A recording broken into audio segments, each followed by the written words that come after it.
ఊహించిందే జరిగింది. దేశవ్యాప్తంగా petrol and diesel ధరల్ని పెంచుతూ చమురు సంస్థలు నిర్ణయం తీసుకున్నాయి. డీజిల్ పై అలాగే పెట్రోల్ పై లీటర్కు ₹3 వరకు పెరిగింది.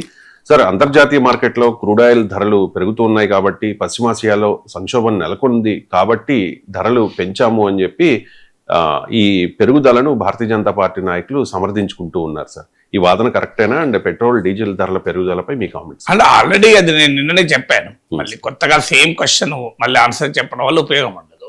సో అది క్లియర్ గా చెప్పాను. ఒక సెంటెన్స్ లో చెప్పాలంటే 2014లో $108 per barrel ఉండే. ఇవాళ కూడా దాదాపు అదే ప్రైస్ ఉంది గ్లోబల్ క్రూడ్ ఆయిల్ ప్రైసెస్.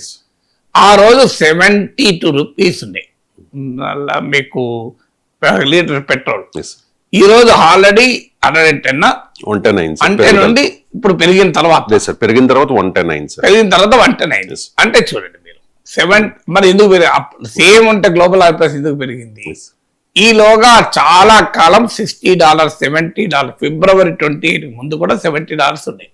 అప్పుడు కూడా 107 దాకా ఉంది కదా. మరి అది ఫస్ట్ లాజిక్. సెకండ్ ఏంటంటే సందర్భం ఏంటి, ఇవాళ ఉన్న పరిస్థితి ఏంటి? ఇవాళ లేటెస్ట్ గా ఇన్ఫ్లేషన్ ఫిగర్స్ వచ్చాయి. హోల్సేల్ ఇన్ఫ్లేషన్ 8.3%, అంటే 42 month హై. 42 నెలల్లో అత్యధికంగా టోకు ధరల సూచి పెరిగింది. అంటే లాస్ట్ 3.5 years లో ఎన్నడూ పెరగనంత స్థాయిలో ధరలు పెరిగాయి. మీరు ఆలోచించారు, లాస్ట్ 3.5 అంటే మీకు నియర్లీ 2023 ఆ ప్రాంతం. అంటే అప్పుడప్పుడే కరోనా నుంచి కోలుకుంటున్న సమయం, ఉక్రెయిన్ వార్ వచ్చిన సమయం, ఆ టైం కంతో ఈక్వల్ గా ఇవాళ ధరలు పెరిగాయి 8.3%. ఇదివరకు మార్చిలో 3.88% ఉంటే ఏప్రిల్లో 8.3% పెరిగింది. సో 8.3% వచ్చింది. మీకు ఇంత స్థాయిలో ఏప్రిల్లోనే పెరిగితే ఇప్పుడు మేలో ఇంకెంత పెరుగుతుంది? ఇప్పుడు దీనివల్ల మీకు చూడండి, హోల్సేల్ ఇన్ఫ్లేషన్ 10% దాటిపోతుంది. This is the highest inflation.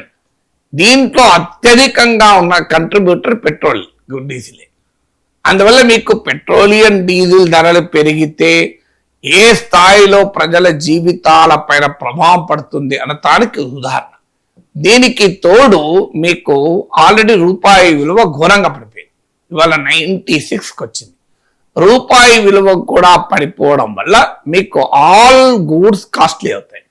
అంటే మీకు ప్రభుత్వం పెంచిన ₹3 కాదు, మీకు ఏమవుతుందంటే ఇప్పుడు వంట నూనెలు ఉన్నాయి. ఉదాహరణకు 50% ఆఫ్ ద వంట నూనె మనం దిగుమతి చేసుకోవాల్సిందే. ఇప్పుడు ఆటోమేటిక్ గా గతంలో $100 ఇస్తే రేట్ ఉంటే 90, మీకు 2024 ఎండింగ్ లో 85 రూపీస్ ఉండేది. అప్పుడు $8,500 చెల్లించాలి. ఇప్పుడు $9,600 చెల్లించాలి. 8,500, ఇప్పుడు 9,600. మీకు 2014లో మోడీ ప్రైమ్ మినిస్టర్ అయినప్పుడు 58 రూపీస్ ఉంది, అరౌండ్ 60 ఉండే.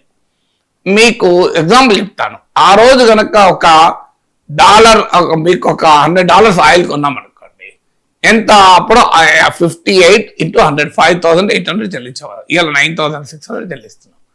సో అంటే ఆటోమేటిక్ గా ధరలు పెరగడం అనేది రూపాయి పతనంతో, ఇంపోర్ట్ తో లింక్ అయి ఉన్న చాలా, అంటే మనకు తెలియదు ఇక్కడే ప్రొడక్షన్ అవుతుంది అనుకుంటాం.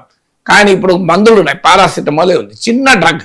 దీనికి ఎక్కడి నుంచి వస్తే మనకు దీనికి కావాల్సిన మీకు యాక్టివ్ ఫార్మాసిటికల్ ఇంగ్రీడియంట్ అంటారు, ఏపీఐలు, అవి రా మెటీరియల్స్, ఇంటర్మీడియట్స్, అవి ఎక్కడి నుంచి? చైనా నుంచి వస్తాయి. మన డాలర్లోనే కట్టాలి. మీకు అందుకే చూడండి, కరోనా టైంలో పారాసిటమాల్, అజిత్రోమైసిన్ ధరలు కూడా పెరిగాయి. ఇవాళ చాలా మీకు ఒక కంప్యూటర్ తయారు చేసుకున్నాం మనం అనుకుంటా, ఇక్కడే కదండి షాప్లో, కంప్యూటర్ షాప్లో కొన్నా కదా, అసెంబ్లీ చేసుకున్నా కదా, నాకెందుకు రేట్ ఎక్కువ పడుతుంది, నేనేమన్నా ఆపిల్ కంప్యూటర్ కొన్నానా అనుకుంటాం మనం. కానీ ఆ కంప్యూటర్లో, మీరు అసెంబ్లీ చేసుకున్న కంప్యూటర్లో కూడా అనేక కాంపోనెంట్స్ ఇంపార్టెంట్ ఉంటాయి. సో అందువల్ల దీనివల్ల ఏం జరుగుతుందంటే అన్ని రకాల రూపాయి ధర పతనంతో అన్ని రకాల ధరలు పెరుగుతాయి. అంటే ఒకవైపు ఏమో ప్రభుత్వం పెంచిన పెట్రోల్ ఛార్జీలు, మరోవైపు ఏమో రూపాయి విలువ పతనం. ఈ మూడింటితో పాటు ఏమవుతుంది, ధరలు ఒక్కడే పెరుగుతలేవు కదా, ప్రజల ఆదాయాల్లో దెబ్బతింటున్నాయి. మీకు చూడండి, మీకు ఈవెన్ ఐటీ లాంటి రంగాల్లోనే మీకు లే ఆఫ్స్ తో బేదారైపోతున్నారు. Campus hiring లాగిపోయాయి. అంటే ఒక్కవైపు ఎంప్లాయ్మెంట్ లేక ధరలు పెరిగితే, ఆదాయాలు పెరగక ధరలు పెరిగితే అదొక ప్రమాదకరమైన ఎకనామిక్ సిచ్యువేషన్, లీథల్ కాంబినేషన్. దాన్నే స్టాగ్నేషన్ ప్లస్ ఇన్ఫ్లేషన్ అంటారు. So stagflation bomb. ఇప్పుడు మోడీ ప్రభుత్వం 3 రూపాయలు పెంచడం అనేది మనకు కనబడచ్చు, but it is a going to be a big issue. So దేశంలో ఒక ఎకనామిక్ సంక్షోభానికి కారణమవుతుంది. అందుకే ఈ పరిస్థితి రాబోతోంది, వేయబోతున్నారు బాగా. ఇప్పుడు 3 రూపాయలతో ఆగదు, మీరు రాసి పెట్టుకోండి. కనీసం ఒక 10-15 రూపాయలు పెంచుతారు. చూడండి మీరు, ఇలాగే వార్ గనక కొనసాగితే ఈ వార్ పేరు చెప్పి 10-15 రూపాయలు చెప్పి పెడతారు. ఎందుకు వార్ పేరు చెప్పంటున్నా అంటే నేను అదే చెప్పింది మీకు. 2014లో $108 ఉంది, ఇప్పుడు కూడా అంతే ఉంది. మీకు వార్ వల్ల పెరిగింది అని అంటున్నారు. నిజమే, దేంతో పోలిస్తే పెరిగింది? 2014తో పోలిస్తే పెరిగింది కాదు. 2026 ఫిబ్రవరి కన్నా ముందు $70 ఉన్నాయి, దాంతో పోలిస్తే పెరిగింది. వీళ్ళు తెలివిగా దేంతో పోలుస్తున్నారు? 70తో పోలిస్తే పెరిగింది అంటున్నారు. కానీ 2014తో పోలిస్తే పెరగలేదు. అది ఫండమెంటల్ డిఫరెంట్. 40 మార్కులు వచ్చినంతో పోల్చుకొని 35 వచ్చిన, అమ్మ నాకు నా 45 వచ్చినాయి, నాకు 5 మార్కులు ఎక్కువ వచ్చినాయి అంటే ఎట్లుంటది? నీకు 40 మార్కులతో పోల్చుకుంటే ఎక్కువ, 50 మార్కులతో పోల్చుకుంటే తక్కువ. దేంతో పోల్చుకుంటే అన్న పాయింట్ కదా. మీకు global oil prices Modi prime minister అయినప్పుడు ఎంత ఉండే, ఇప్పుడు ఎంత ఉండే? పెరగలేదు. కానీ ఫిబ్రవరి 28లో ఇరాన్ వార్ స్టార్ట్ కాకముందుతో పోలిస్తే డెఫినెట్గా పెరిగింది.